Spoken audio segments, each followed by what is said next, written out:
Cette année, le Club ornithologique de la Gaspésie tenait son assemblée générale annuelle dans la MRC de Bonaventure, tout précisément à l'hôtel de ville de Bonaventure. Le club a profité de cette rencontre pour organiser une sortie ornithologique à quelques endroits dans la ville, au plaisir des ornithologues présents. Olivier de Ruel, je suis président du Club des ornithologues de la Gaspésie. Et quelles sont les fonctions du club? Le club a plusieurs fonctions, mais la principale, c'est le loisir ornithologique, donc l'organisation de sorties comme on fait ce matin pour aller observer les oiseaux. Et puis on s'est donné aussi une autre mission, c'est celle de protéger et de conserver les oiseaux et les habitats. Et combien de sorties avez-vous à peu près par année? Écoutez, cette année, on va présenter le bilan cet après-midi, on a eu 15 sorties. Pierre Poulain, je suis membre du Club des ornithologues de la Gaspésie depuis ses tout débuts, il y a 43 ans. J'étais un des fondateurs du club d'ailleurs. Et qu'est-ce qui vous a apporté à l'ornithologie? La curiosité. Plus jeune, à un moment donné, en jouant au cow-boy comme n'importe qui, j'ai vu des petits oiseaux, mais à cette époque-là, on n'était pas capable de savoir trop c'était quoi. On n'avait aucun outil pour identifier les oiseaux. Alors, c'était quoi un oiseau derrière une boîte de céréales qui pouvait nous donner un indice, comme le chardonneret jaune, que tout le monde appelait ça des serins dans le temps.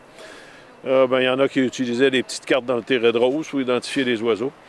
Mais un de ces jours, pendant que j'étais chez mes beaux-parents, j'ai vu des rapaces, des beaux gros rapaces perchés sur des piquets de clôture, et là, je me suis dit, non, c'est assez, là. Il faut absolument que je sache le nom des oiseaux que je vois. Et puis, le lundi, lorsque j'ai eu un cours de libre à l'université, je me suis précipité dans une librairie et j'ai acheté mes premiers livres. Et à cette époque-là, il y avait des guides uniquement en anglais, des guides d'identification uniquement en anglais, mais au moins, il y avait l'Encyclopédie des oiseaux du Québec, publiée aux Éditions de l'Homme. Et puis là, on traduisait, puis on écrivait les noms, puis après ça, on sortait autant qu'on pouvait pour identifier des oiseaux. Puis à chaque fois qu'on voyait des nouveaux oiseaux, on était toujours enthousiastes, surtout lorsque les parulines arrivaient au printemps. Là, c'était quelque chose de spectaculaire. Moi, c'est la photo d'abord qui m'intéresse. Photo de paysage.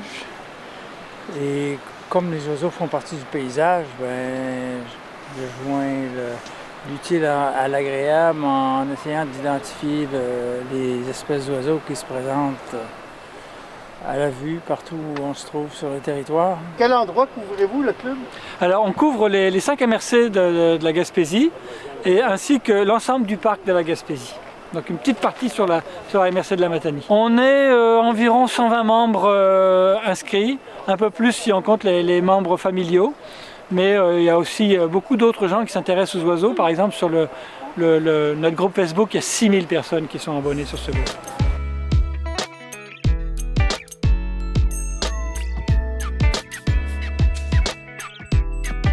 Ce qui m'a apporté à l'ornithologie, en fait, ça date pas d'hier, ça fait peut-être 40 ans que je fais de l'ornithologie.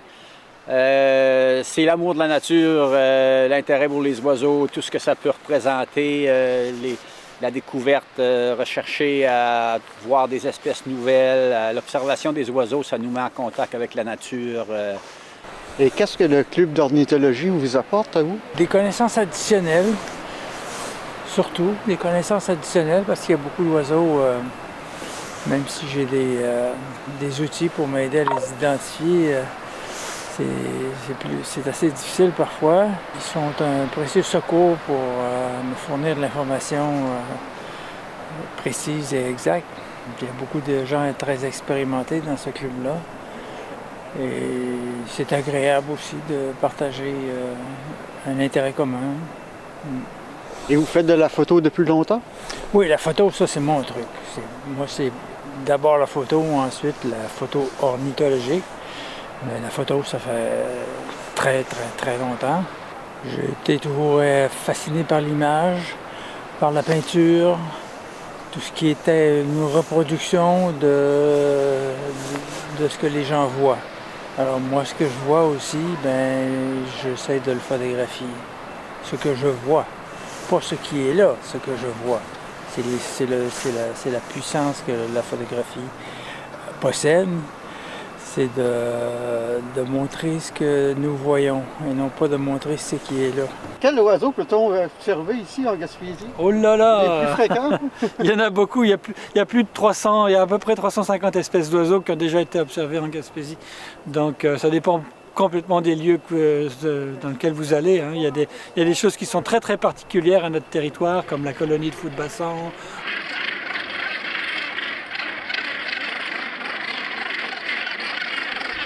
Certains canards marins comme le harlequin, mais il y a énormément d'oiseaux là, c'est difficile de vous dire. Il y en a qui sont régulières, qui sont là à l'année longue, mais il y en a d'autres qui viennent, qui sont des oiseaux qu'on ne voit qu'en migration, ou d'autres qui sont même des oiseaux égarés. Hein. Et vous, combien d'années vous faites de l'ornithologie? Ça fait 40 ans que je fais de l'ornithologie, un petit peu plus, 42 ans maintenant. Vous avez commencé jeune? À 18 ans. Et aujourd'hui, avez-vous vu beaucoup d'espèces? J'ai pas compté. Il y a sûrement quelqu'un qui a fait des listes, mais quand même avec quelques espèces de canards, goélands, mouettes, des oiseaux forestiers qui passent de passage. Je dirais probablement 25-30 espèces. Mais le plus remarquable, ça a été un urubu noir là, qui est assez rarement observé en Gaspésie.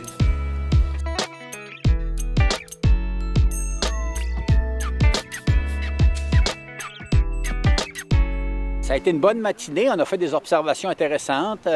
Malgré la température, aujourd'hui c'était quand même venteux, mais on a vu des choses intéressantes, entre autres 5 espèces de rapaces différents, dont l'urubu noir qu'on vient tout juste de voir, qui est ce qu'on appelait autrefois les vautours. Les vautours, ce qu'on a le rouge à tête rouge, et le noir, l'urubu noir est beaucoup plus rare, on le voit dans le sud des États-Unis habituellement. Alors, on l'a vu il y a quelques minutes accompagné de 5 urubus à tête rouge. Ça, c'est une observation qui n'est pas fréquente. On a vu quand même plusieurs espèces, peut-être une quarantaine d'espèces d'oiseaux aujourd'hui. Les oiseaux marins du côté de l'estuaire. Et ici, on vient de faire une randonnée là, en forêt où on a vu beaucoup d'oiseaux. Des granivores, ce qu'on appelle dans la famille des fringillidés. Ce sont des becs croisés, des différentes espèces, là, chardonnerets, qui sont en migration présentement, puis qu'on a pu en voir des groupes importants passer au vol. Cet après-midi, on a l'Assemblée générale annuelle du club, où on va présenter notre bilan. Un bilan où on va voir à la fois tout ce qu'on a fait comme activité de loisirs, donc les sorties ornithologiques, la vie course hivernale, les listes d'oiseaux qu'on dresse au printemps, la liste d'arrivée des oiseaux du printemps, puis la liste des oiseaux d'hiver. On va présenter aussi tous les projets de protection qu'on a fait. En particulier, cette année, on a beaucoup travaillé sur le projet de protection de la colonie d'hirondelles à front blanc de Bridgeville dans le Barachois de Malbaie. Donc on a fait construire des structures pour que les oiseaux puissent installer leur nid dans l'attente de la reconstruction du pont à Bridgeville. On travaille aussi sur le site de l'île de Saint-Siméon de Bonaventure pour la protection du site. On a un ensemble de sites comme ça qu'on essaie de protéger pour leur valeur ornithologique. Ce qui nous a pris pas mal de temps, c'est la protection de la colonie d'hirondelles à front blanc de Bridgeville. Je ne ferai pas un résumé de tout ce qu'on a vécu, mais ça concerne des discussions avec le ministère des Transports sur le développement du projet, parce qu'il faut savoir que le point important du projet, c'est que la colonie d'hirondelles niche sur un pont qui appartient au MTQ et qui doit être détruit pour être refait, parce qu'il est, ceux qui l'ont vu récemment, ils le voient bien, hein, le fer à béton à fleurs. Si on ne veut pas qu'il tombe tout seul, il faudra l'aider un petit peu. Donc, on a des discussions avec le ministère depuis plusieurs années pour voir comment ce pont peut être refait en permettant aux hirondelles de venir continuer à s'installer. Au début, ils voulaient faire un pont de bois sur 2 travées de métal. Et c'était pas imperméable, 2, les nids ne peuvent pas accrocher sur le métal, donc c'était fini de les colonies. Quand on les a approchés, ils ont eu une très très bonne réception. Leurs biologistes ont travaillé là-dessus. Ils ont l'intention de vraiment aménager le pont de façon à ce que la colonie puisse se réinstaller. Et de même, ils sont en train de refaire le pont sur la 132, un petit peu plus loin, toujours à Barachois. La seule chose, c'est que nous, ce qu'on craignait, c'est que pendant la période de démolition, pendant le moment crucial où on démolit et on reconstruit, il était possible que malgré leur calendrier serré, il y ait une saison complète où les oiseaux ne puissent pas s'installer. On s'est dit, là, il y a un risque important que la colonie déserte le site. Donc on s'est dit, est-ce qu'on peut leur faire un habitat de substitution? Et c'est l'idée donc de créer des structures qui rappellent des toits. Pour ceux qui sont allés, En tout cas, vous les verrez aussi sur le site internet, donc pour permettre aux oiseaux de s'installer. Donc, avec un peu de chance, dans quelques années, on aura cette structure-là, le nouveau pont, le pont sur la 132, et on aura augmenté les possibilités de modification. Ce qui est vraiment intéressant, parce que c'est une colonie qui était connue depuis longtemps, comme la plus grande en Gaspésie, avec quoi 50 à 75 nids. Aujourd'hui, c'est 120 nids qu'on compte. On a compté jusqu'à plus de 200 oiseaux dans les derniers comptages. Donc elle est en augmentation, alors même que c'est une espèce qui est en diminution à l'échelle du Québec et du Canada. Donc c'est un site qui a quand même une certaine importance. On s'entend là. Hein, 100 nids, c'est pas... Les ponts qui sont au-dessus à Québec et Montréal en accueillent bien plus à eux seuls. Mais pour nous, c'est important. Il y a eu beaucoup de recherches avec des partenaires. On a eu une aide appréciable. Hein. Le regroupement Québec Oiseaux a été présent avec plus de 4 000 $, 4 500 ou 600, je ne sais plus. Conservation de la nature a été présent également pour 4 000. La MRC de Rocher-Percé nous a donné 2 000. Le club a mis 3 000 de ses fonds propres, plus a mis son énergie sur le grand défi des 2 dernières années, a été affecté, des bénéfices ont été affectés au projet Hirondelle. Donc on n'a pas chômé. Et puis comme ce n'était pas suffisant, on a fait une campagne de financement également orchestrée par Carmen, qui nous a mis un petit peu plus de 4 500 cette année. Donc je pense que notre budget est bouclé, là on veut savoir encore. Qu'est-ce qu'on a fait de plus dans ce projet-là? On a voulu ajouter une petite dimension supplémentaire de documenter le projet. Et on l'a fait, entre autres, par la réalisation d'une vidéo qui est en cours d'être terminée actuellement. Une vidéo où on explique un petit peu c'est quoi le projet, pourquoi on le fait, et où on voit aussi un certain nombre d'images des travaux.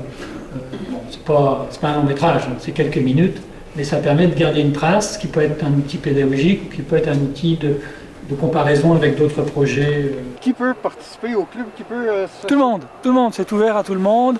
On a des abonnements familiaux pour ceux qui veulent y venir en famille ou individuels. Tout le monde est le bienvenu. Nos sorties sont gratuites. On essaie aussi de varier un petit peu nos activités. On a des conférences parfois. Donc voilà. On est toujours actifs le plus possible en fonction de nos disponibilités. J'ai travaillé pendant bien des années à faire des résumés saisonniers. Les choses ont changé. Maintenant, il y a eBird, il y a Facebook. Alors avant, il y a X années, lorsqu'on allait sur le terrain, on remplissait des feuillets papier. Mais le Québec avait été innovateur parce que il y avait un professeur du cégep à Rimouski qui était à la fois ornithologue et informaticien. Alors lui, à un moment donné, il a dit non, il faut informatiser ça, ces listes-là. Et ça, on a été à l'origine d'eBird quasiment. Les gens du Québec sont allés rencontrer les gens de l'Université Cornell pour leur donner des conseils, ou moins des suggestions, et dont la plupart ont été acceptés. Alors, au Québec, on a été quand même innovateurs. Eh bien, merci beaucoup. Ça fait plaisir. Pour devenir membre du Club ornithologique de la Gaspésie, je vous invite à aller visiter le site Internet du club au cogaspésie.org et à vous rendre à la section formulaire. Bonne sortie ornithologique à tous!